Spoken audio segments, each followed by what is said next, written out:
Good afternoon বন্ধুরা, তোমরা সবাই কেমন আছো? আমি কিন্তু ভালো আছি, কিন্তু অতটাও ভালো নেই। হয়তো আমাকে দেখে তোমরা বুঝতে পারছো কি না। আর এখন বাজে 3:15, দুপুর হয়ে গেছে। তো এখন চলছে আমার চৈত্র মাস।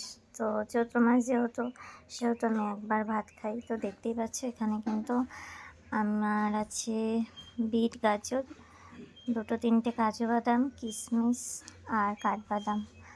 আর আমি মাত্র স্নান করে আসলাম, কারণ আমার শরীর খুব খুব খারাপ।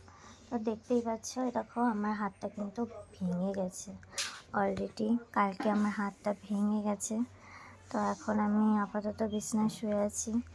জানি না কী হবে, কতটা সুস্থ থাকবো আমি, কতটা ভালো থাকবো। তো শুধু একটা কথাই বলবো, তোমরা যদি সত্যি আমাকে ভালোবেসে থাকো তো আমাকে একটু আমার জন্য ভগবানের কাছে প্রে করো, যাতে আমি তাড়াতাড়ি সুস্থ হয়ে যাই।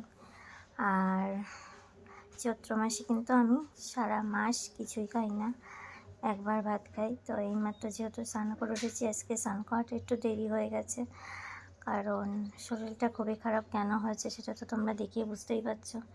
এই দেখো বন্ধুরা, তো এটা হচ্ছে আমার এখন হাতের অবস্থা। আর এখানে খাবার আছে, মা অনেকক্ষণ আগে দিয়েছে, 10 মিনিট হয়ে গেল খাবারটা মা দিয়েছে, বললো শুয়ে শুয়ে খেয়ে নিতে। কিন্তু কি করবো বলো, কিছু ভালো লাগছে না খেতে। যা স্নান করে এসেই তোমাদেরকে ভিডিওটা করলাম, কারণ অনেক দিন ধরেই আমার কোনো ভিডিও ছাড়া হচ্ছে না, তাই তোমাদেরকে শেয়ার করলাম আমি কেমন আছি এবং কি করছি। তোমরা কেমন আছো অবশ্যই কিন্তু কমেন্টে জানিও, ঠিক আছে?